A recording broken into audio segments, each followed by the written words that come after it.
Yo, what's going on? What's going on out there? We're live from 424 HQ. Hope everybody's doing well out there tonight. You're catching the replay. Don't forget, we go live every Wednesday, 7 p.m. Eastern if you want to come hang. Jay is off tonight. He was probably going to come through the chat like last week. We had another snow squall this week, which kind of caused another issue with travel. My car is pretty shoddy in the snow, so I don't know. Figured it was for the best. And it always seems to be a different climate zone up by Jay, so probably for the best. And Jay might have to plow tonight too, so anyway, we'll be back next week from Jay's, hopefully, pending horrible snowstorm again. But yeah, I hope everybody's doing well out there. I'm just getting things booted up, making sure my audio's looking good here. Yo, Skizzo, what's up, buddy? Perfect attendance, man. The perfect attendance, man. I got my little beat going in the background. I don't know if you can hear it.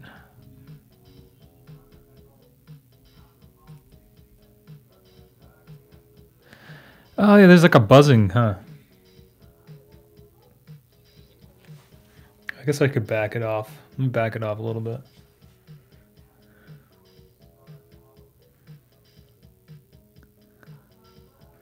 Yeah, so anyway, hope everybody's doing well out there tonight.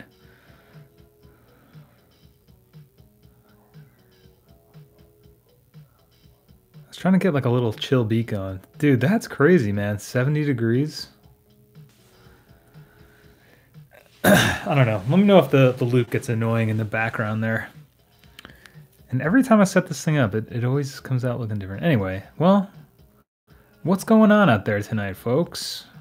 How's it going tonight, folks? We got a great show for you tonight. Yeah, just let me know if I'm like peaking the mic. I gotta get a better setup for this. Maybe a mixer or something going. One of these days. Let me just message Jay really quick. Let him know where we're going. But yeah, so it's another solo hang tonight. Unfortunately, like I was saying, because of the snow. All right, let me message Jay. Yo, Jay, we live. We live now. Sorry, I should have done this before the stream. I always forget because my phone is now streaming, so you don't realize how much you miss it. All right, so anyway, how's it going out there tonight, everybody? I've been doing pretty good, working on some new vids, working on some new podcasts, working on some new books. Oh, I don't have my new books over there. Check out the podcast tomorrow. It's pretty dope. It's all about procrastination and productivity, so that's a good one. All right, let's see here. Yo, hey James, thanks man. Thanks for letting me know. Yeah, just making sure. Like sometimes I don't know if it's like distorting or peaking or something. So thank you. I appreciate that feedback. Yo, No Wave Charles, what's up? What's going on? Long time no see. Good to see you. I can't believe. Oh, John Pittman. Oh my goodness, Jeb. What's up, dude? Good to see you, bro. Got some OG Task Fam rolling through tonight. Yes. Yeah, so unfortunately, as I was saying, in case you missed it, Jay's not with us tonight because I was supposed to go there again this evening. Last week there was snow. This week there's snow again. It's not too much. I don't think it's nearly as bad as we thought it was going to be. We meaning the Northeast. But I don't know. My car's pretty shitty in the snow, so figured why risk it, right? So, but next week we'll be back from Jay's. Live from, I guess his landlord's kitchen. That'll be fun.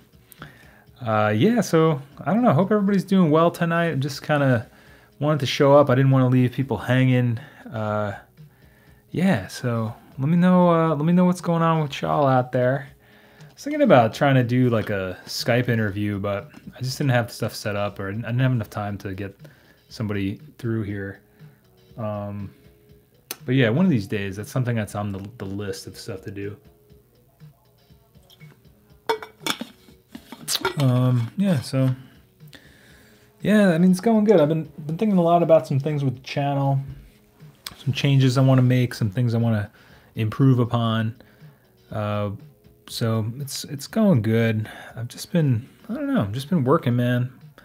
Working on some vids. I got those vids from Keeley. They sent those pedals, as you know, probably from a couple weeks ago and last week. New vid on the 30 millisecond double tracker coming live. Well, not live, but coming out on Friday. That's the really cool pedal. I'm really hashtag not sponsored, but they did send them to me, which was really cool. After watching some of the videos, one of the this guy Robbie, he was looking for some vids on his 4-track, found the channel, and was like, "Hey man, I got some pedals I think you'd like. You want to check them out?" Yeah, so that was sick. This was one a couple of you guys had been telling me to check out. I had asked them if they had one I could check out. And it's great for 4-tracking, and I think Matt said he might be getting a new one at some point because he used to have it, but no longer, so that's pretty cool. But yeah, it's a good one. I'm really impressed with this one, especially for the kind of effects it can get. And I know a lot of times, like some stuff you can do in the DAW or with other types of delay pedals, but this is kind of like a one-stop solution, especially if you're doing digital multi-tracking or 4-tracking. Very cool. But check out the sounds on Friday. That's going to be good coming up. And like I was saying, I did another podcast this week. The podcast comes out Thursdays at 8 a.m. on pretty much every podcasting platform, and 3 p.m. video on the channel. So if you don't listen to podcasts and you want to watch the video of it, you can do that. Although the video is kind of boring. It's just kind of me. It's just kind of a camera on me as I'm doing the podcast. This week is kind of funny because it gets like darker as it goes, but not the content, the actual lighting. So I just been working on like using some natural sunlight stuff, which is really cool. Yeah, so. Oh, you got another one, Matt? That's so funny. Yeah, Matt was saying he missed the Mimic pedal. How come you decided to switch him out, dude? You just needed something different, or what was the deal with that? Because I remember you said you got the Mimic pedal and you were like not sure about the 30 millisecond. I don't know. I know there's a story there. Oh, what's up, Andrew? How you doing tonight? Good to see you. Oh, the Lofi vid. Yeah, that's a really good topic of conversation if you guys want to chat about that a bit.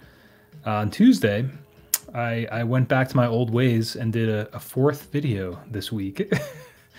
I was just feeling inspired. I had like, half hour free to do some stuff. And I've been thinking about lo-fi in terms of what does lo-fi mean to you in 2019? Because I was always, I guess I'm just kind of, it just shows my age. Maybe I'm getting older. Back in my day, no. A lot of the bands I used to listen to were considered, I guess, lo-fi, indie rock kind of bands. But it's just funny how those terms kind of seem to mean different things today, especially both of them, really. But I was thinking about in terms of lo-fi, I was thinking about rebranding my podcast. It's just 424 recording podcast. I was thinking about rebranding to like the analog life, the lo-fi life, something along those lines, just to give it a different feel than just 424 recording podcasts. Like what is that about? Like what the fuck does that mean? Because the podcast is kind of just creative ideas about creativity and getting stuff done. So I don't know. I was thinking. I was thinking about calling that the lo-fi life, and then Jason had pointed out. I don't know if Jason's here tonight. Oh, there he is. Yeah, what's up, buddy? That's awesome. You get the notifications. Yeah, if you're wondering when the videos come out, you can always hit the bell icon, as you've probably heard a million times from everybody on YouTube, but it really does let you know when the videos are going live and the live streams go live. Sometimes we do, random live streams too. And I try to put out most videos or every video at 3 p.m.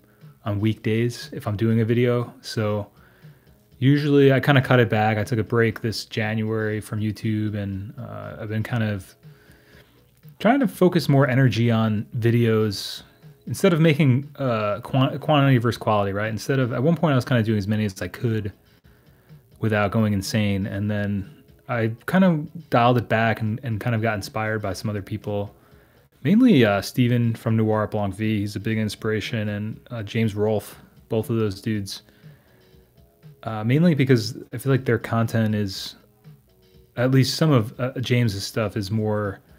It does different things now, but he talks about how he kind of was doing videos with his series Angry Video Game Nerd. I don't know if you've ever seen that. It's basically an NES review of reviewing bad games. It's really funny, but they're really, it takes a lot of production to do them. And, I mean, this is something we always talk about, not to get off topic here, but, yeah, that's a great show, Charles. That's like one of my favorite YouTube, and I feel like the kind of the archetype for, doing things your own way on YouTube. And that's, even though it's I mean, I went to movies and video games, being a kid that grew up in the 80s, 90s, 2000s, and yeah, just a big inspiration. And I remember one of the things he was saying, at one point he was kind of trying to do two episodes of his show a month, and it was like way too crazy. And, I feel like I wanted to focus more on doing, one episode of something and making it the best it can be, rather than 5 episodes of things that are,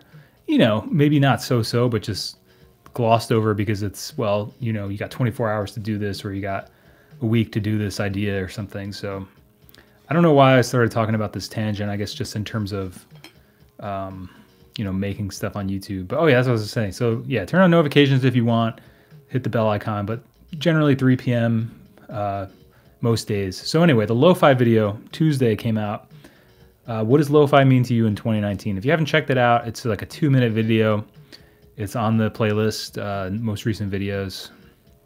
And I just was thinking about this idea of Lo-Fi and this idea of indie and how those have kind of changed. Like the idea of indie rock. To me, when I say indie rock, I think 90s indie rock. Bands from the Midwest, out west. Built to Spill, Modest Mouse, like those kind of bands. And today, indie just seems to be an all-encompassing umbrella term for anything that's independent. So, which I'm not saying is either good or bad. It's just, a misnomer on my part. Which I guess is why so many. Well, what do you guys think? I mean, why do you think there's so many subgenres today? Like, it seems like there's an infinite amount of genres being created all the time and every day, and it's kind of interesting.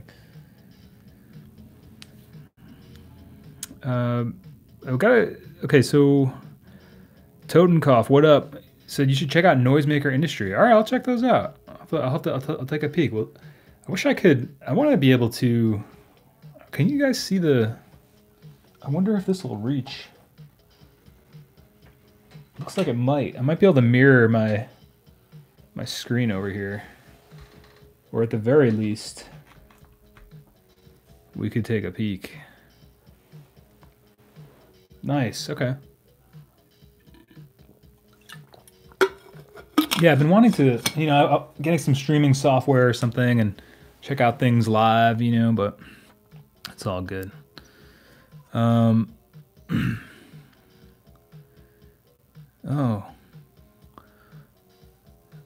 So Mike, the Mimic firmware update never fixed the intermittent panning problem it has. They all have this problem with that. And even signal dropouts sucks. That sucks, man. Oh, Charles saying, oh, okay. Okay, Persnickety. So Persnickety just changed their name from Totenkopf. Okay, cool. Because I was like, oh, nice. That's awesome. This is a historic moment for you, Persnickety. Thanks for transforming before us.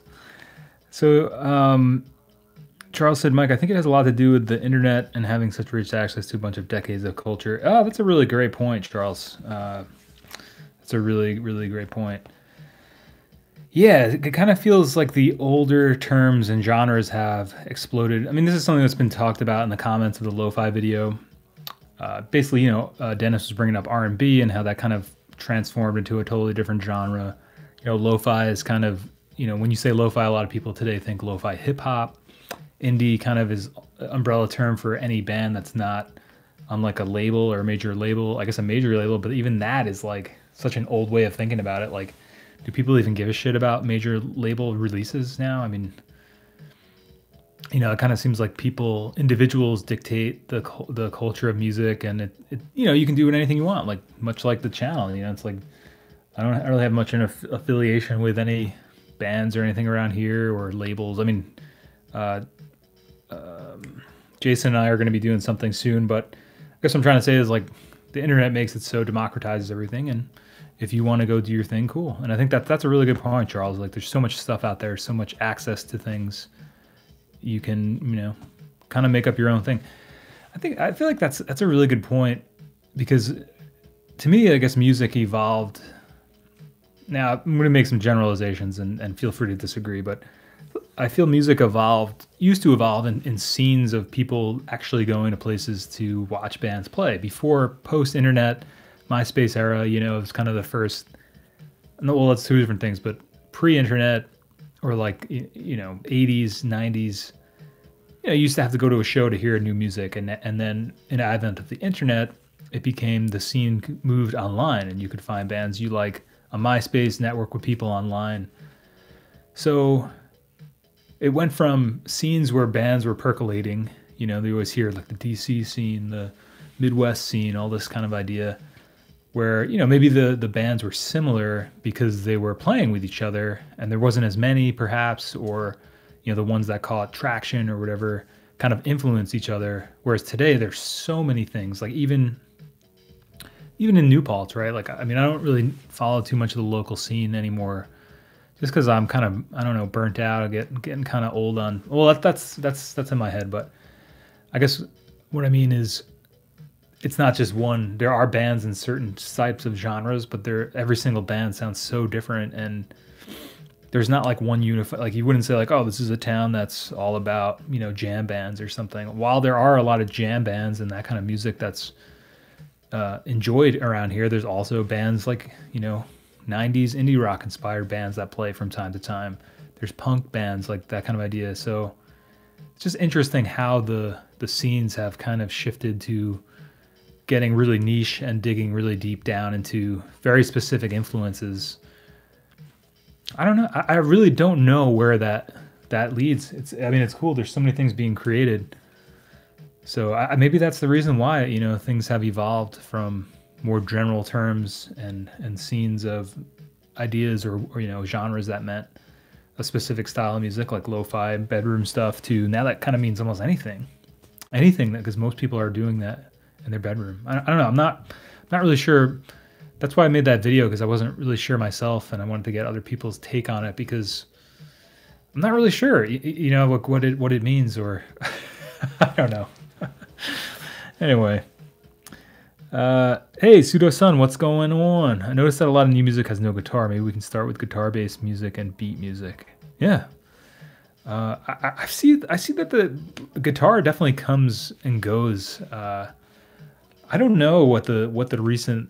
I wonder about the guitar, like if in like 100 years, say, like people will still be playing guitars, because it kind of seems like they're falling out of fashion. And now that's again a general blanket statement, but I see a lot more people doing like beat making type stuff. You constantly see videos of bands playing at like festivals, for instance, and there's like people dotting the crowd. There's like maybe 100 people watching like rock, bass, like drum, bass, guitar, vocal bands, and then there's like every single person at the festival is watching like an EDM band or act or whatever.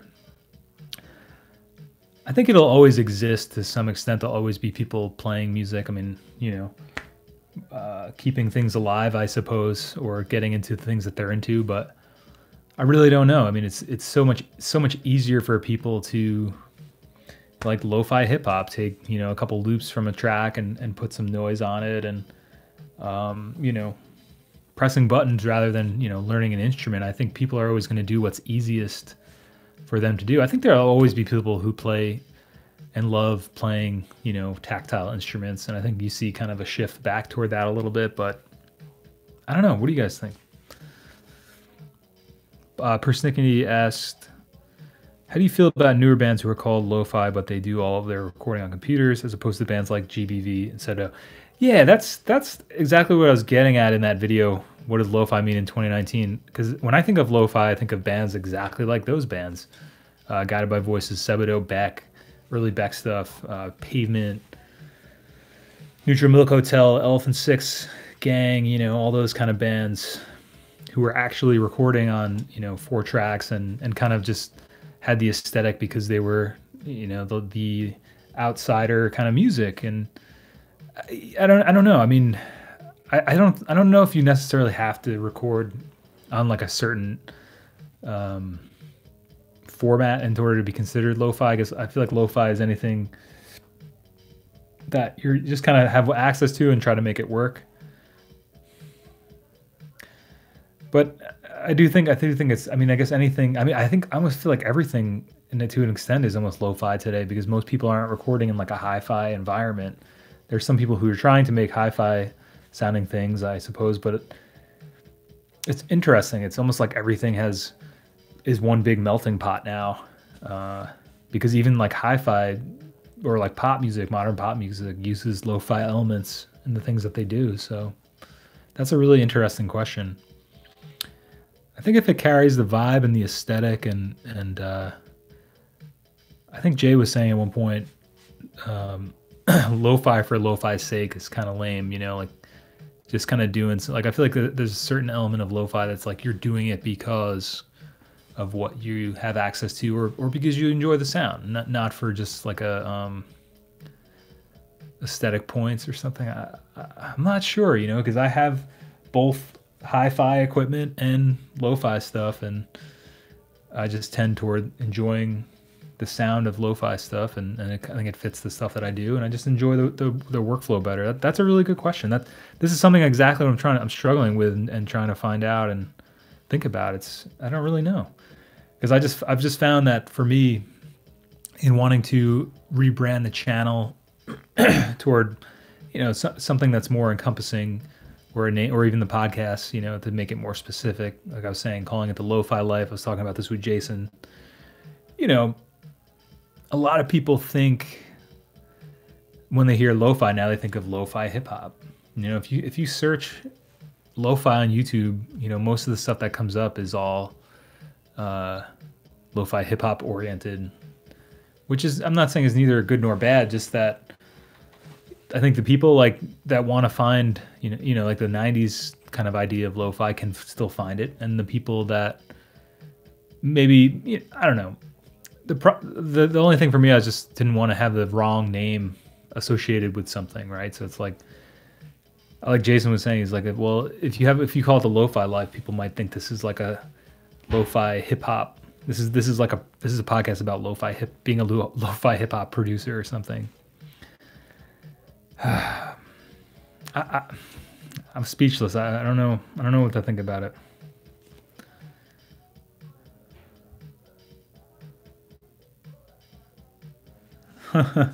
Jeb said, you used to just look at an album cover or CD cover and just take a risk. Yeah, I remember those days too. Remember nowadays genres have up to 10 subgenres. Yeah, it's all very splintered in terms of genre. Yeah, it's funny when you used to judge things by the cover or by, you know, word of mouth. Or I mean, like I used to work at Tower Records, and that had like listening stations, and you could put things in, and you could kind of like go listen to something. I mean, I do like the new model better for discovery, and the new model of like, you know, because like record companies were just really fucking greedy in like the CD era, with, you know, packaging one song that people want on a CD that costs $20. That's nowhere near worth that, you know. It's no wonder that whole model kind of collapsed in on itself when Napster came along and file sharing. I mean, there was something nice about the physical nature of it. I actually went back to my parents' house recently to clean out some of my old stuff, and I have so many CDs there I've been meaning to bring here, but I don't really have a good place to put them. I kind of want to like have like a listening corner, or maybe do some stuff with them, and I just keep going back and forth where I should sell them all or not. But I guess what I was saying, I feel like it definitely felt like it meant more when you had, like Jeb was saying, going and getting a record or a CD, you know, and really looking at it and kind of taking a chance on it. And I don't know, it kind of feels like in the way that things have become streamed more, they've lost some inherent value as to what they were. But it's also great in terms of being a creator and being able to get your stuff out there, not having any sort of bottleneck to exposing your music to other people. So there's so many good and bad things about both, I feel. Just checking in on the stream here. Okay, looks like we're doing good. Health is good. All right, cool. Yeah, if anything seems weird about the sound or the video, just let me know. I don't have Jay here with me tonight to help monitor that. Let's see. Mike said, I find a lot of lo-fi guys are the ones I'm listening to. Awesome. Yeah, that's a good point, Matt. Yeah, I guess that words over time just evolve and change. And that's kind of, maybe it's like something I just don't realize. I always joke with my friend Dan, who was on the podcast one episode. I used to do a blog with him. And we always used to joke like, yeah, we're like 5 to 10 years behind the trends all the time, And it's like, like Stranger Things, that show. It's like maybe I'll start watching that like in like 3 years, I'll finally watch it. I mean, I've watched it, but the joke is like something that's current. I've always been like that, not just as I've gotten older. That's a really good point, Mike. Yeah, people still play violins, cellos, and pianos. Yeah, I feel like there's a structure or like a very good sort of outlet in place for classical sort of music. I guess it depends where you go, right? I mean, there's places where like fiddle players and violin players and rock bands and stuff are still playing and doing stuff. I really don't know. Anybody trying to predict the future or telling you they know the future, you got to be careful of, right? It's an interesting idea though. In 100 years, if people will still play guitars, I'm sure that they will. Because but the thing that's scary, well, I guess it's cool, but scary is like GarageBand. I don't know if you've messed around with that on Apple devices, especially on the phone. You can pretty much, without any knowledge of music, like tap the screen a few times and write a pretty awesome sounding song that will play guitar parts and things like that. So I don't know. I don't know if people will ever. I don't think people will ever really truly abandon it, but I feel like you're starting to see this in like the synth world too. I follow a bunch of synth tubers, and there always seems to be. There's a lot going on with VST synths, and the technology of emulating old hardware is getting better and better. I guess you'll always have the enthusiasts. It's kind of like, again, to bring up video games, NES games. Like, there's still people who like the NES like hard copy games, but there's also people that argue, well, get a Raspberry Pi, like one of these devices that you can just emulate any system you want and get all the games and go from there. So I guess there's always going to be people who do both. I don't know. Interesting topic. Very interesting. Oh yeah, I remember that Waves recorded lo-fi in GarageBand. I remember reading a thing about that. Waves, one of the first albums, like saying how he didn't understand how it worked and everything was just like in the red the whole time, which is kind of funny. You're going to need a gorilla-style cartoon made of you. What is that, Matt? I don't know if I may have missed the other thing that you said. That's pretty funny.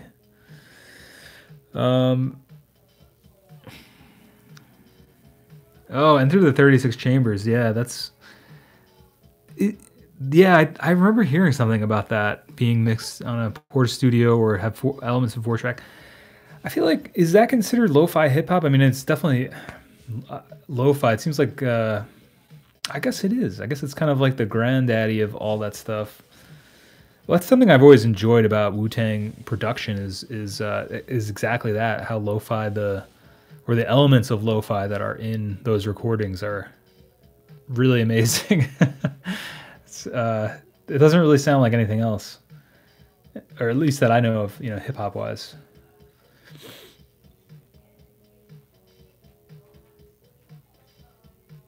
There needs to be an alarm for every time Mike talks about his CDs.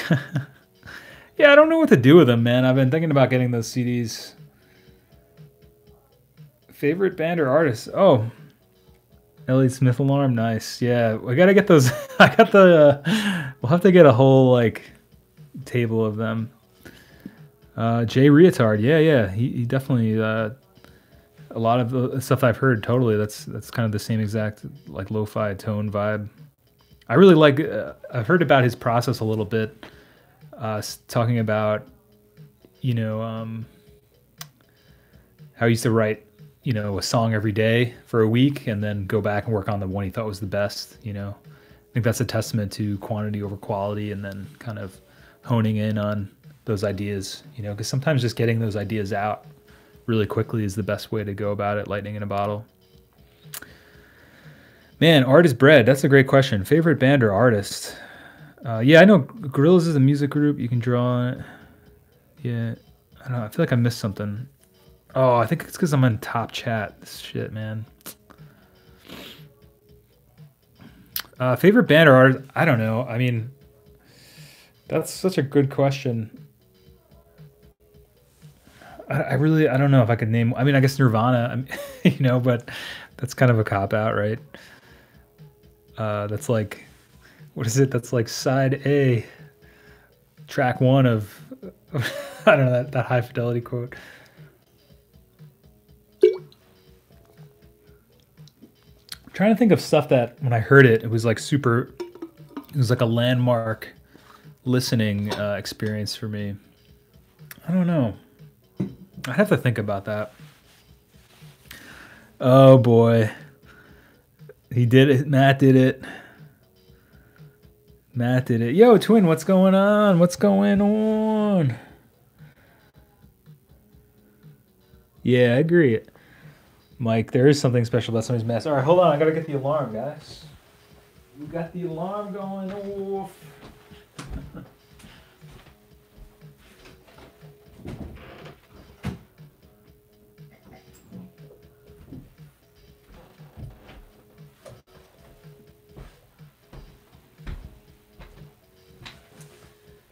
Yeah, so if you're new to the, I forgot to get this out. If you're new to the channel, we have a couple special alarms here for different times of people.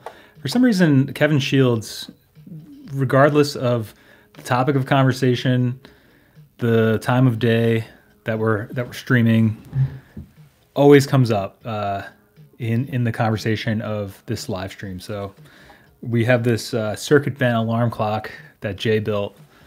That's the Kevin Shields alert. So I'll have to let that go for a second.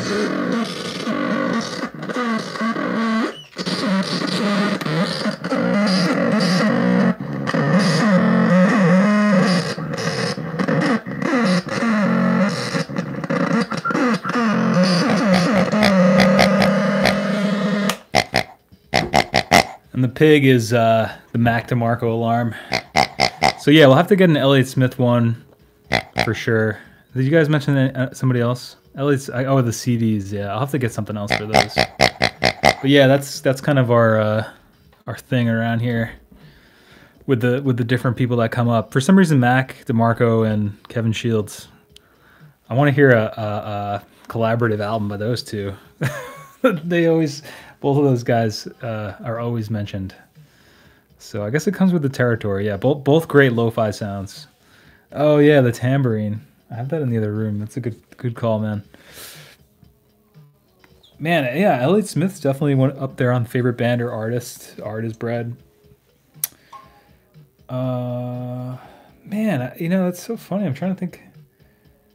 I really like the Kinks. I don't know. There's so many great bands. I'm trying to think like what I've listened to most recently. And what I come back to a lot.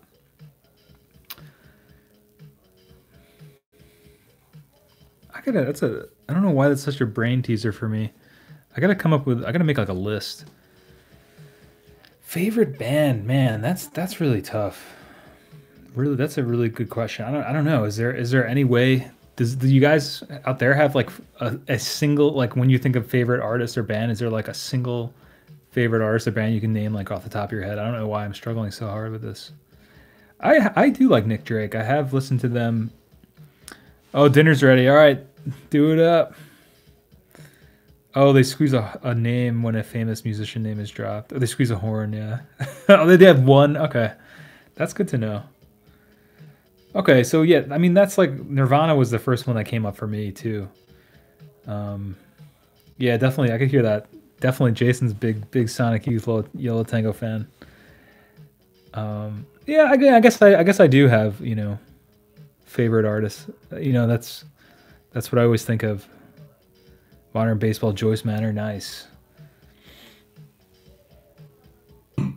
Oh, Persnicky said, I got lucky a few years back and did a project for Elliott Smith Estate. I ended up getting the bass that was used for every Heat Miser recording and concert before. Wow, that's awesome.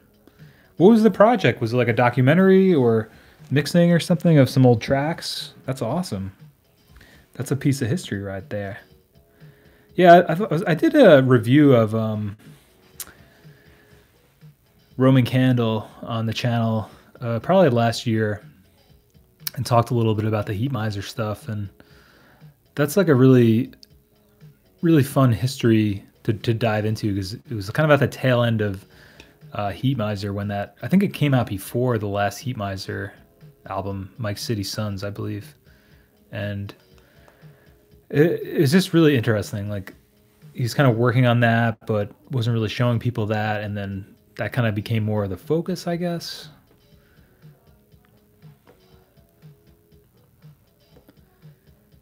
I also like these lo-fi dudes called the Beatles, pretty sure. Yeah. Yeah, I think I've heard of those guys, I think, yeah. It's hard to have just one fave. Top 10, yeah, because definitely top 10. I mean, I really like Flaming Lips. I really like Beck. Come to think of it, I actually found this old shirt that I actually had Beck sign at. It was when, I think it was the Sea Change tour. And Beck and Flaming Lips. And no, I don't remember. It was so long ago. It's so depressing. I can't even remember. But we waited out back of Bowery Ballroom for the Flaming Lips and Beck to come out, and I had him sign the T-shirt. It's pretty awesome. But it was like the Flaming Lips were Beck's backing band. It was really a sick show. Bobby, what's up, dude? Good to see you. Pink Floyd, nice. Was my favorite as a kid, and I find it hard to pick anyone else when I enjoy so much of their huge library of songs. They really go all over the place, too. Yo, what's going on, Bobby? Long time no see. If you're just joining us, Jay's not here with us tonight again. Mainly is my fault because I'm supposed to go to his place. We switch off every stream, as you've probably figured out. I was supposed to go up to his up to Saugerties to hang out, and it's just snowing again, and we decided best not to risk it, you know. My car's kind of crappy in the snow, and I don't know, there's always an excuse, but it just figured, well, this will give Jay a little break too, because he's been going hard on the stream too, so. Hashtag never forget Jay. Yeah, dude. I had to make a spreadsheet for Larry Crane for every live show he ever played starting in college. Wow. It got me in contact with a lot of people. And Brand, the bass player, gave it to me. Wow, that's really cool. So what was the project that you were working on, Persnickety?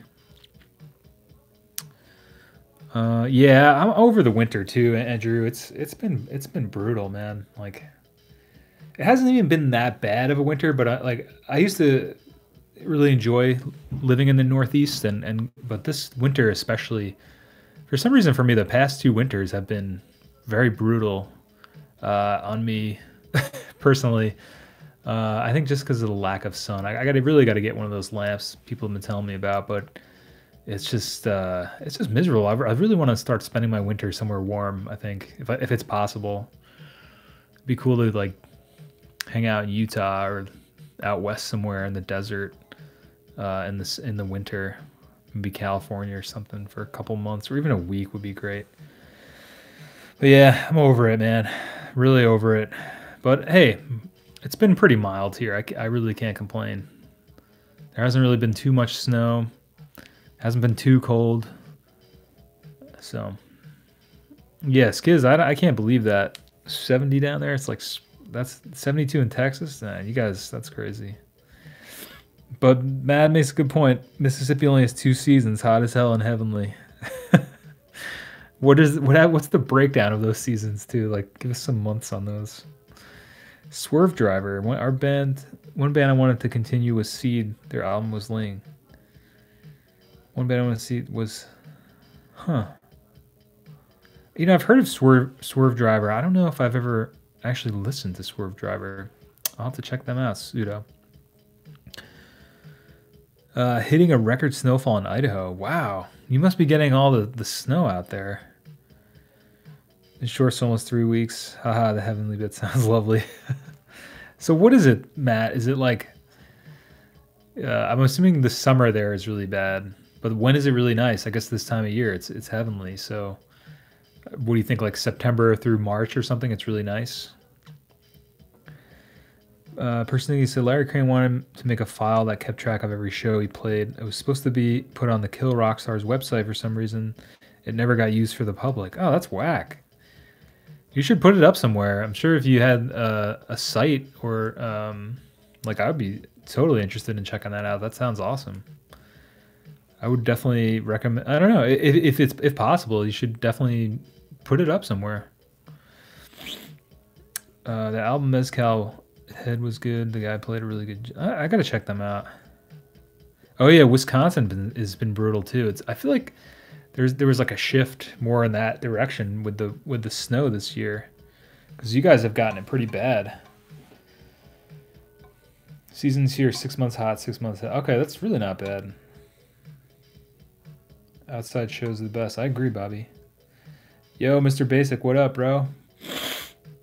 Favorite Elliott Smith song? Oh, I do have one. It's Rose Parade, actually. That's my favorite Elliott Smith song. You know, it's one of the earlier tracks, but I just really like the story that's told in that song, and also I feel like I've always really related to that song and listened to that song a lot. Depending on the mood I'm in, it's very comforting. I like that.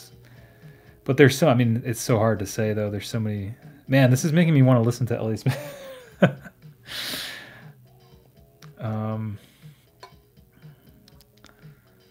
want to jump into a non-frozen river. Yeah, try jumping into a frozen river. I don't think it'll work out. A lot of folk festivals around here don't happen. Huh.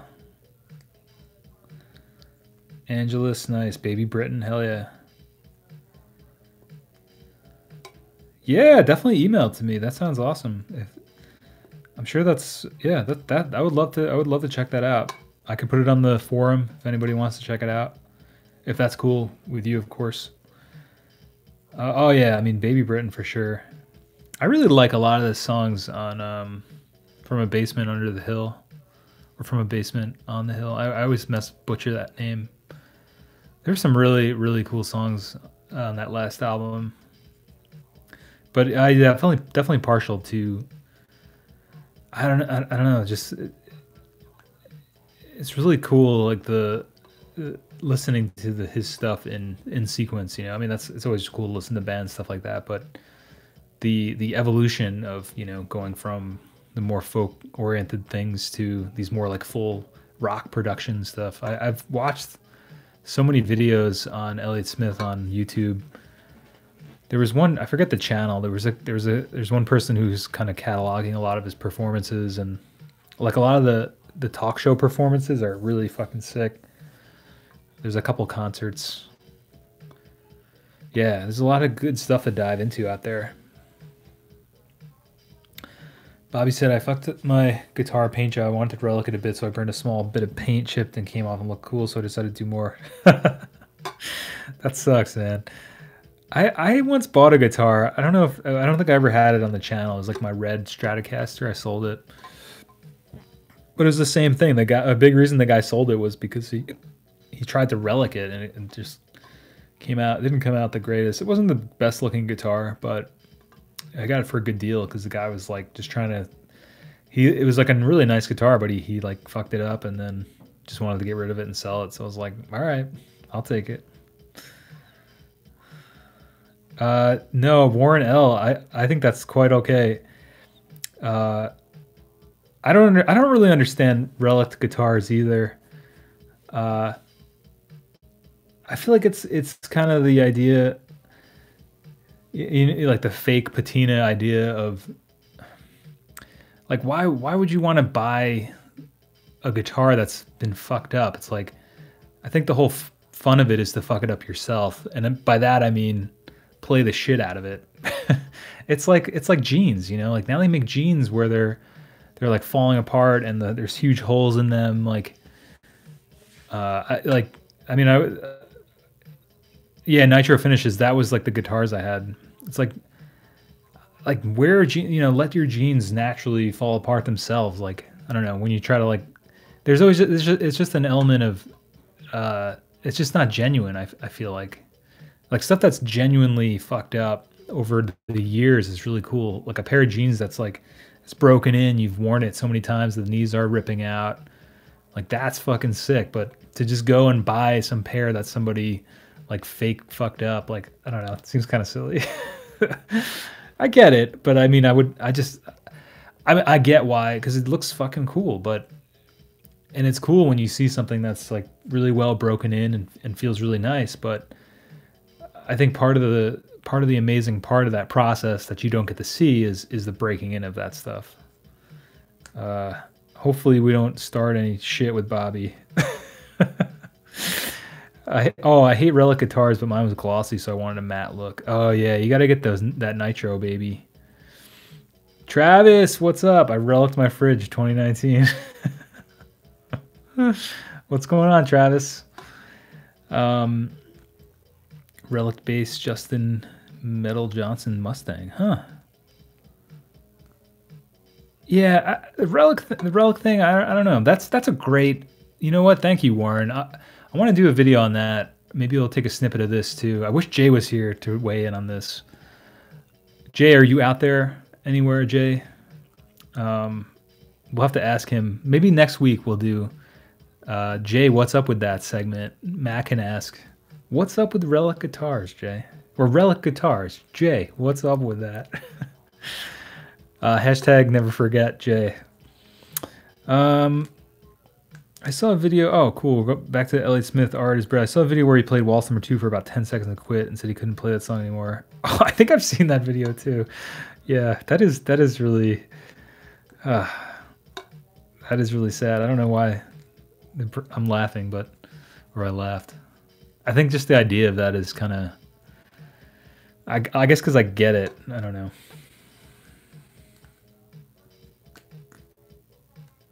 Best mic for baritone vocals on lo-fi recordings. B-Kip, I don't really have a baritone. I guess I'm somewhere a little bit above it. But for me, I really like just the plain old SM58. I also have a Beta 58A, which works really well. Just keep it simple for me, what works best. But for like, I don't know if I'm like a true baritone, but yeah, this guy's pretty sick. This is the 58A. I really like that one. I don't know. What do you guys use if you have low vocals? I really like the SM58. I've always liked that microphone on my voice. I don't know, which is I guess lucky because they're everywhere. Oh, thanks, Jeb. Yeah, I really that's the reason I got this one. Not to make it all about me, but yeah, I would definitely say 58A, but that's why I got the 58A. It was because I actually saw somebody commented on the distortion video, how to distort your vocals recently. They say, oh, well, it feeds back a lot. That was a big reason I got this microphone, was because I was messing around with distorting my vocals live. It's just tricky because it feeds back. I'll have to do a video on that and talking about that and seeing if it's possible. But anyway, so these 58, the beta series of mics are supposedly better at combating feedback. Oh, the OCs. That's definitely one of my favorite bands. But they use I forget which one they use, but I've seen some videos where they're using John. I think he's using like a. I'd have to look up what mic it is, but basically it's another one in the series, and he literally has it like right in front of, because he always brings his own PA and stuff, and it's like literally like his PA speakers are like, you know, where that is, and he's like right in front of it. So I don't know, after that I was like, I gotta check that out. But anyway, that's kind of that's a great video idea. I gotta write that one down. But yeah, I would recommend the 58, just the SM58. But like I said, I'm kind of a little bit higher than that, I guess. But Good question, BKip. Hope that one helps. Jay would say cup any dynamic. Whatever you already own. I like that one. Very cool. Oh, you think it is ASMR? Thanks, man. Lo-fi is in real lo-fi. Or lo-fi hip-hop? Is that the question? We've been having a discussion on the channel lately about lo-fi hip-hop and lo-fi and what it all means. If you're just joining us, I'm usually joined by my colleague Jay from Operation Audio and Bohemisphere Studio. Unfortunately, with the snow here tonight, I didn't make the drive up to see him. Hopefully he comes through. He's here! What's up, Jay? Cup the mic. Oh man, that's so funny. Jay, what up, dude? Jay, we had a question for you. Hashtag never forget Jay. We're going to have it next week. Somebody was talking about, we had a discussion. Bobby was talking about his Relic guitar, and Warren L brought up that he doesn't understand Relic guitars. So we got to get you to weigh in on this, Jay. Relic guitars. What up with that, Jay? So we'll let that brew a little bit. Oh, awesome. Thanks, Persnickety. That's sweet. Thank you so much. I can't wait to check that out. So Persnickety had a catalog of all the Elliott Smith live performances. So that's going to be sick. It's like a spreadsheet. Oh, okay. Know of any left-handed guitars that aren't the usual Strat or Les Paul? I don't know, man. Art is bread. That's a good question. Does anybody know of any left-handed non-Strat, non-Les Pauls? Actually, funny story. Again, not to make it all about me, but I'm actually left-handed. But when I went to get my first guitar, the guy, I swear, I think it was a combination of him trying to be nice and also just trying to sell me. I went to get a bass, and he sold me like this Fender Mexican jazz bass, and dope bass, you know, great first instrument, played really nice, but it was a right-handed one. He literally said, you're better off learning right-handed because, you know, as you progress in your bass playing, it's going to be a lot easier for you to find right-handed basses if you get a really nice one. So I think it's just a testament to a salesman trying to sell you shit, but also I guess the guy was trying to help me out. So I guess what I'm trying to say is I may actually, in another universe, on another timeline, be able to answer that question. But unfortunately, in this timeline, the salesman sold me the right-handed bass. Andrew said Eastwood. Matt, I think it's too early. I think it's too early, bro. I think you got to dial it back. Matt coming in with the ASMR. Oh, B-Kip, what up? Thanks, bro. Yo, I hope that helps out. Thanks for the super chat, man. That's awesome. Thank you so much. Definitely SM58, Beta 58A. My votes for baritone. Yeah, that's sick, man. Thank you so much. That's awesome. Yo, my pleasure. My pleasure. Yeah, thanks for coming through. Anytime. PRS. Okay, cool. The nut, that's it. Jay, I was gonna ask you too. Oh, what was I gonna ask? Jay, what do you think of the Relic guitars? Any thoughts on that?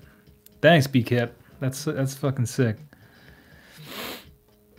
Oh, okay. What actually makes a guitar left-handed aside from looks? Just the filing of the nut. Does the pickup direction matter? Oh, okay. Yeah. Sounds like you gotta just change out the 0 fret.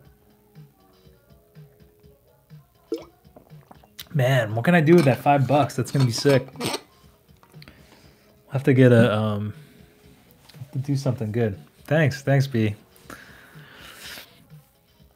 Because they only make. Oh, Matt, I don't know, man. Yeah. Well, I guess there are just like less left-handed instruments out there in general. Oh yeah, that's right. I'll have to get some. I'll have to buy some more tapes, man. That's a good one, Jason. Thank you. Oh my god, you guys are like coming out with this stuff. It's like we'll come out with that stuff a little later. It's too early in the night, Travis, for that one.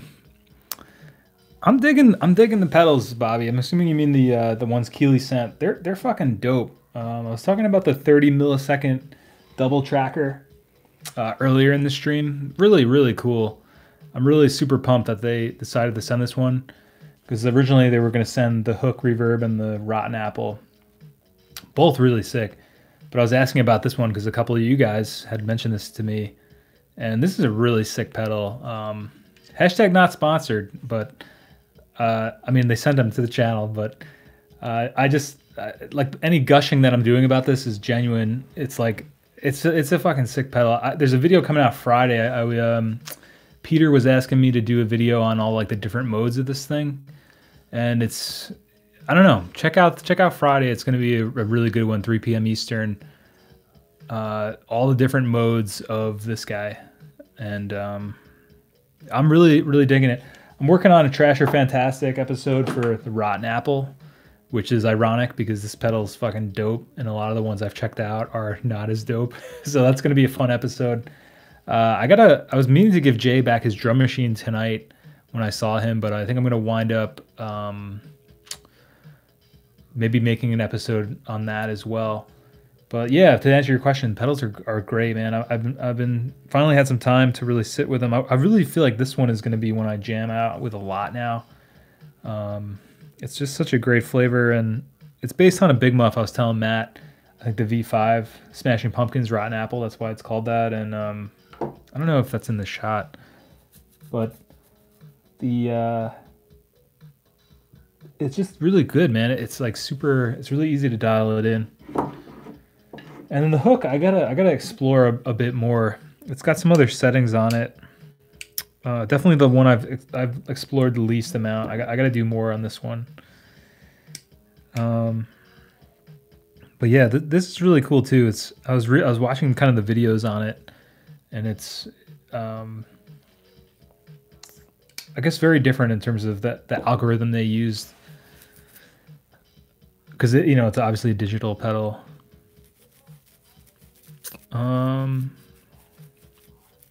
That's really funny, artist Brad said. It's nice to own a guitar that none of your bandmates can mess with. Oh, Matt, yeah, you buy a mate for the yellow pig, Miss Piggy. Yeah. Oh, that's a good call.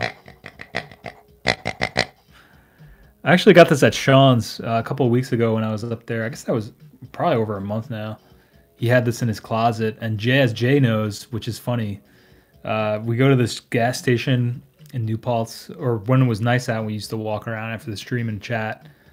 They always have these kind of piggies there, and I always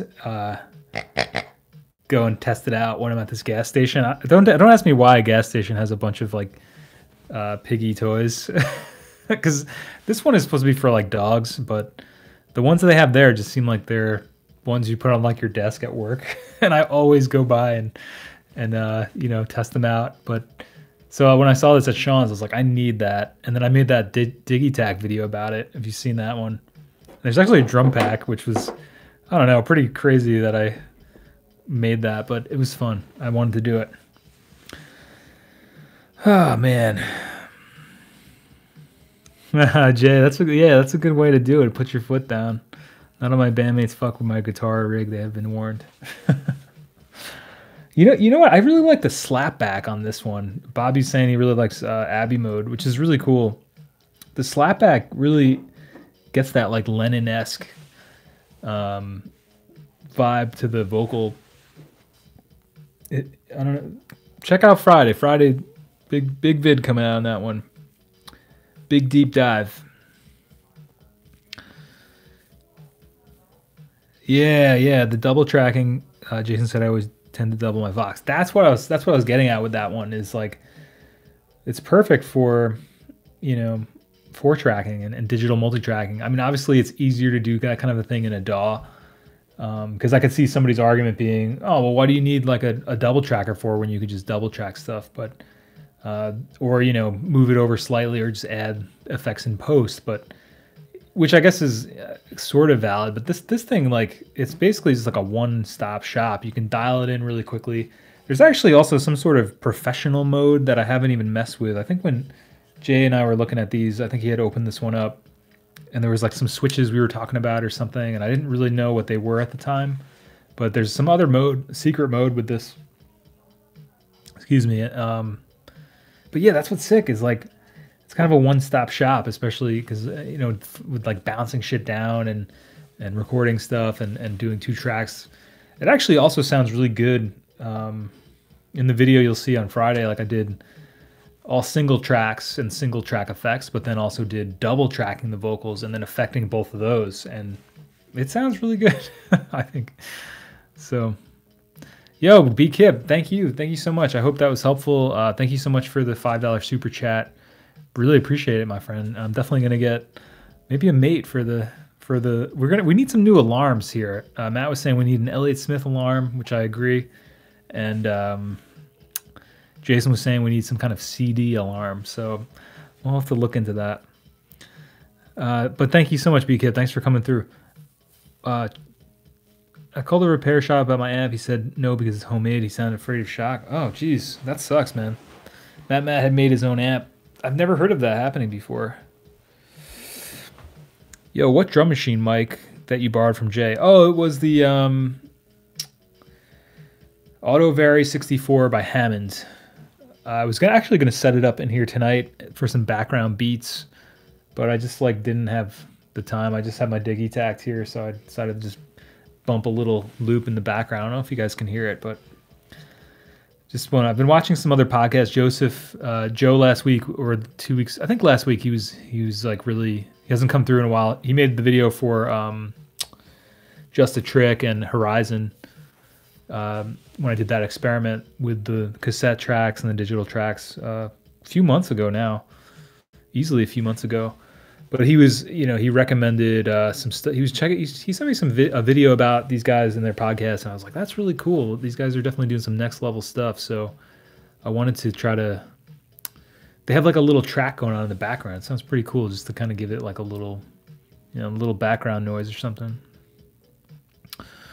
Oh my god, I'm like way behind here. Pseudo-Sun says I miss Rock Tech. Have you seen the Rock Tech video? Or is that what you're saying? Like you missed the Rock Tech distortion? Yeah, so Charles, it's the Auto-Vari 64. What? Travis, that sounds awesome. I'm looking to grab an Econoline van to get my mobile studio going. Oh man, that's what I want to do is like, I had like a dream of doing that, getting like a van and kind of using that and going around.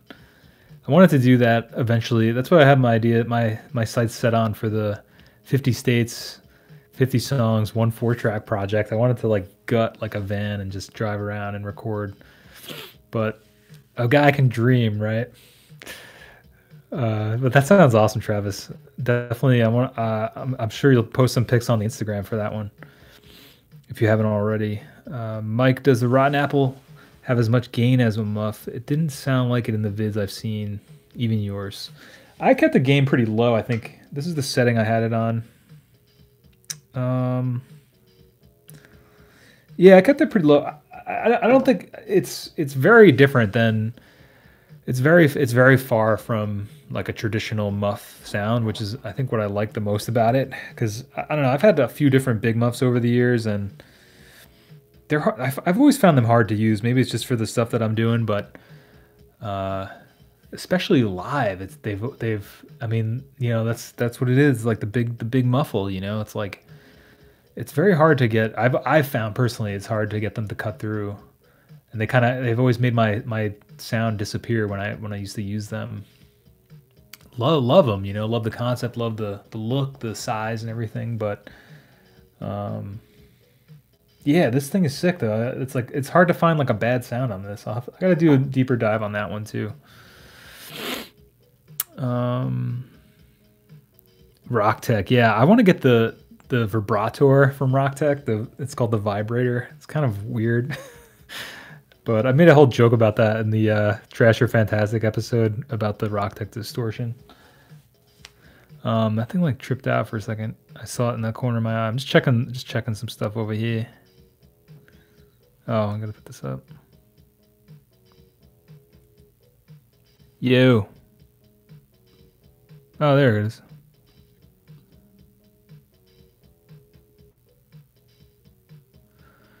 Oh, cool. All right. Sometimes with this thing, it's like you just never know, man. You just never know how it's going. Okay.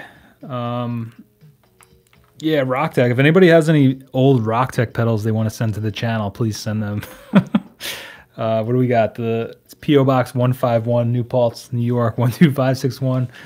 Especially if you have an old vibrator, aka the vibrator, Rocktech vibrator. I definitely want to like make a trash or fantastic on that one. Hashtag squad goals. I don't know if that fits. Man, I'm behind here. All right, I gotta catch up. Advice for stacking fuzz boxes on guitar and overdrive before or after a fuzz. What do you prefer? You know, I haven't done that much stacking of fuzz in order to say like the order of them. There's a really good video on reverb.com with Jay Mascis where he's like talking about stacking fuzzes and overdrives. I'm sure this would be a really good question for Jay if he hasn't already answered it. Oh yeah, he did. Okay, the last box will dictate the sound of the whole thing. The more gain on the first one in line, the more blown out and square wave it'll be. Nice. Okay, perfect. There you go. Let's go. So I'm behind here. Peter said, I hope Mr. Keeley gives you a Memphis Sun pedal. That would be sick. I've been going Fuzz Factory to overdrive. How do you like the Fuzz Factory, Jason? And anybody else who has one? I've always heard amazing things about that pedal. And I have the Super Duper, which I really enjoy. It sounds really good. Which is just two clean boosts into each other. I think it's a super hard-on into the two super hard-ons. This is like, oh man, I feel like this is definitely going to get demonetized. Anyway, Roland Biba. I don't know if I've ever heard of that. Is that like our super rare one, Travis? Caroline. Oh, is that like a new one?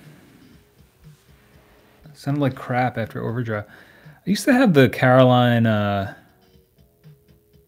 the overdrive that they had, but it was cool. It worked well in certain situations, but I feel like once you have like, I think at one point I had like 5 or 6 different overdrive distortion fuzz, and I was just like, you know, all these kind of are just getting to the same territory. You know, I've always been partial to just overdriving my amps, so as long as I can do that, I'm good. Which is why the Super Duper works great.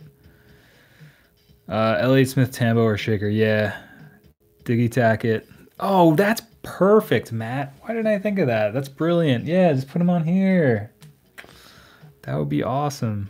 John Mayer alarm. Definitely not a John Mayer alarm.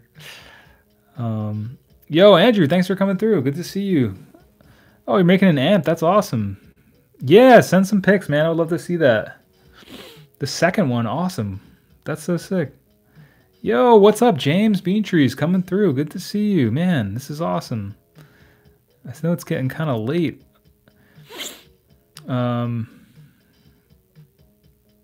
Yeah, cool, man. Wish my dad made me an amp. When you coming home, Dad? Oh, man. The cat's in the cradle and the silver spoon. Kids are in bed. Nice, dude. Dad time. That's awesome, man. Thanks for coming through. Thanks for spending your dad time on the stream, my friend. LOL Big Muffs. Yeah, dude. At this point, Mike, I think any kind of dirt sounds good with that guitar. That's just a great sounding. Thanks, Jed.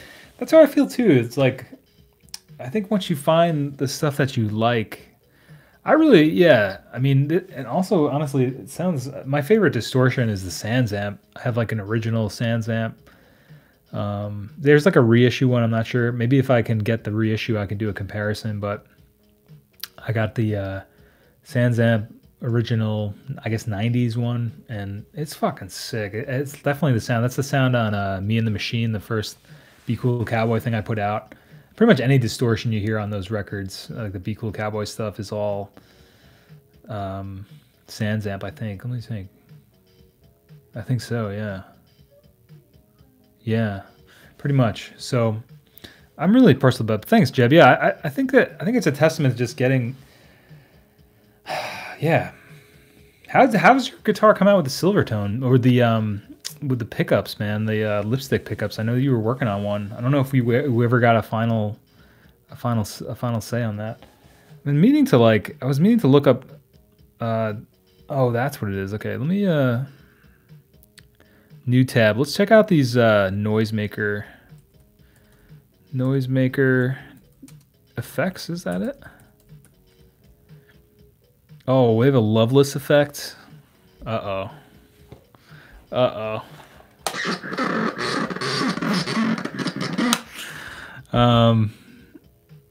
Noisemaker, right? That's what you guys were mentioning.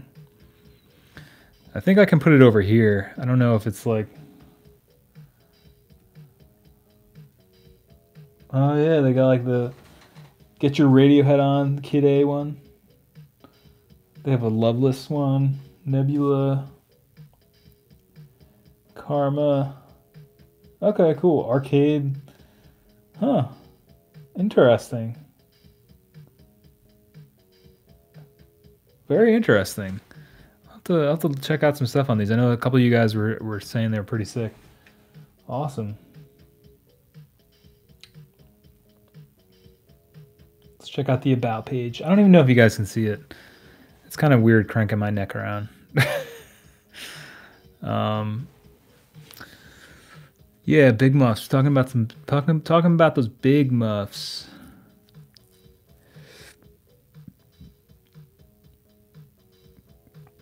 Man, this is like such a so many innuendos this stream.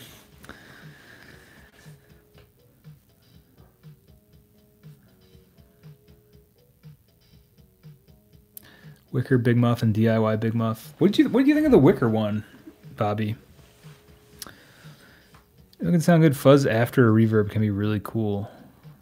Yeah, that's so fuzz after. So the reverb is getting fuzzed. Yeah, for sure.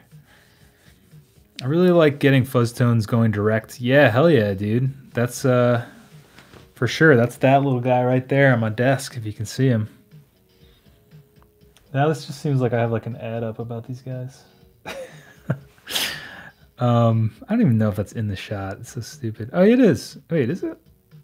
Oh, you can't even see it. It's all blown out. One of these days, we're gonna have an official fucking live stream set up. You just wait.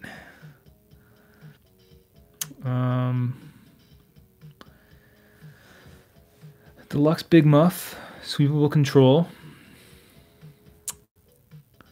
Jason's got to put the kitties to bed. Yeah, dude, the fuzz tones in the 4-track are really sick. I mean, that was why I wanted to have Jay build this guy for the Task Fam, man. Big hairy 70s. Yep.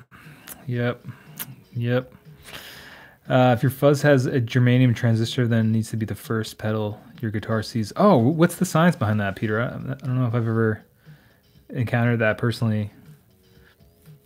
Maybe that makes me a noob. No way, man. Like fucking the 4-track. I love making using the 4-track as a pedal itself, I'm just glad I have that finally so that I don't have to always fuzz out my 4-track. I gotta actually open that one up, the one that's out of the shot. I don't think it's in the shot. The gray one I have is very it's kind of messed up, man. I think the belts are bad on it. That'll make for a good vid.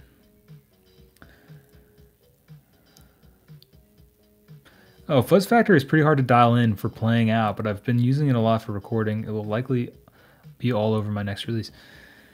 It's funny how certain pedals are much better in the recording realm and some are much better in the live realm. Yeah, I guess that's all I had to say about that. That's all I have to say about that. The producer Dave Cobb gave me one for some work. That's cool. How do you like it? Not crazy about the overdrives, Warren. I have all the parts for that guitar, but I haven't gotten it put together yet. Oh, really? That's been like a back burner project for you then. I like it, but I only use it in regular Big Muff mode. I'm sick. I stick all germanium pedals into the effects return. I've been using the 4-track as a preamp. Nice. That's awesome, Jason. I've never thought to try that. I mean, I do it all the time with the Task amp. Really? Yeah. I mean, that's like the flagship fuzz of.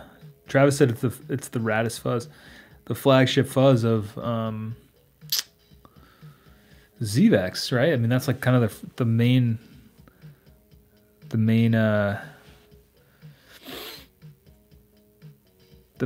feel like that's like the first ZVEX pedal, right? I feel like that's the one that he's most known for.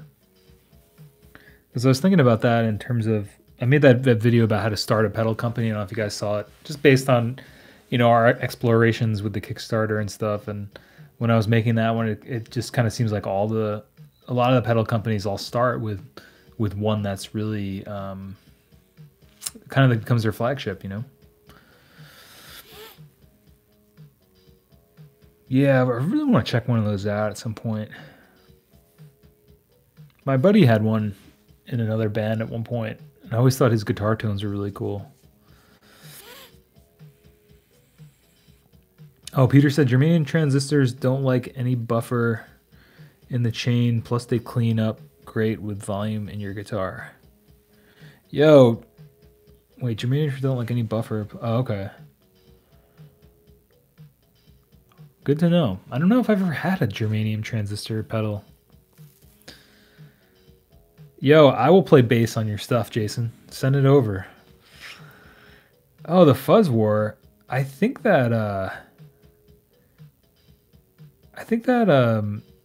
the Fuzz War for I think Jay's bandmate has one of those. Never used it. Mr. Basic, I use low pass and EQ on my voice for live streams. You trying to tell me something, bro? Yeah, I don't have any sort of filtering going on right now. Yeah, dude. Yo, send me those tracks, man. I would love to play on your stuff. I guess I could bounce it out and or record it and then send it to you. Send you a wave or something. Cool, man. Yeah. So I don't know. I think I might be calling it earlier tonight, fellas. Unless there's any last questions. Okay. We got to show that one. I don't know why that got flagged. And then watch the money roll in. Wait, what's that? What's that for, Bobby? I think I missed something there. For the Fuzz War. Oh wait, it's on Top Chat again. I feel like I'm missing messages here. Oh well. I don't know why they do that. Yeah. So, any last questions for the evening from anybody? I think I'm gonna be wrapping it up a little bit earlier. It's if we're still rolling here. Yeah, it looks like it. Oh, this screen is like super blown out. Cool. Got my dunes over here. Yeah, I think definitely gonna be calling it. All right, we got a couple last questions here. Yeah, really good topics tonight. The Fuzz War. Fuzz pedals and gain staging. We're talking about Elliott Smith. Per sent me that. There's like a list they were talking about with the Elliott Smith live performances. That's going to be awesome. A lot of great talks tonight, everybody. B came through with the $5 super chat. Thank you so much, Kip. I think they left, but Jay came through. It was good to see Jay on the stream. We'll be back from Jay's next week for sure. Pending, I don't think there's supposed to be any more snow coming, so. Yeah, cool stuff. Yeah, we're talking to Elliott Smith. We're talking favorite bands and stuff like that. It's been cool. Bobby S, what's your 3 favorite toppings for pizza? Okay, that's a good one. I will definitely say broccoli, as Jay knows. Pepperoni is a classic. You can't go wrong for the meat eaters out of the world. And I want to say garlic, but it's not like I'm like actively asking for garlic. So maybe that's not the best one. I really like olives. I think that would be my perfect pie. Pepperoni, broccoli, olive. Yeah, good to see you too, man. Oh, okay. So Ken was saying, yeah, I don't know, man. If you don't think it sounds, what do you think sounds the you need to change on it, man? If it's not sounding good, you think you're low passing off too much stuff? Do you have a mic that you like with your voice? I mean, this is like just a condenser into the art, and I really didn't do any. Obviously, I don't know. I would love to have a mixer and be able to do stuff, or I could do stuff through the interface or whatever. Or I tried at one point doing stuff through the 4-track, but it just wouldn't work properly. There was too much noise. I really like to. I feel like with all this stuff, it's always just a constant, just improving it. I don't know. But yeah, I don't know. Maybe try a different mic, dude. Yeah, see you next week, Bobby. Jay will be back. Hashtag never forget Jay. Oh, black olives for sure, for sure. Yo, James, enjoy that dad time. Thanks for spending some of it with us. Jeb, good to see you guys. Yeah, great week. I hope to see you guys next week, and hopefully I'll be with Jay, weather permitting, up in Saugerties, and we'll be big chilling. So, all right, I'm gonna wrap it up. I'm really bad at always wrapping it up, but yeah, Charles, good to see you. Thanks for hanging out. Thanks for hanging out, Jason. Travis, good to see you. Warren, great topics. Don't worry about those flame wars. We can handle them. Oh yeah, the Relic Guitars. That was another really fun topic. That was really funny. All right, cool. See you guys later. Thanks for watching. Thanks for sticking around. Thanks for helping me through the stream, the solo stream. Kevin Shields, wherever you are, hope you're making some fun music. Mac DeMarco, same to you. Yeah. We'll see you guys next week. And as always, make sure you do something you want to do. I'm going to get up now because I have to manually shut off the camera myself. Yeah. Have a good week.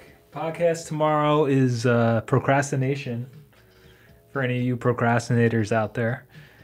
Video on Friday is the 30 millisecond delay or 30 millisecond double track or deep dive coming at you. And upcoming Trash or Fantastic coming soon. All right, we'll catch you guys on the flip flop. Make sure you do something you want to do today and each and every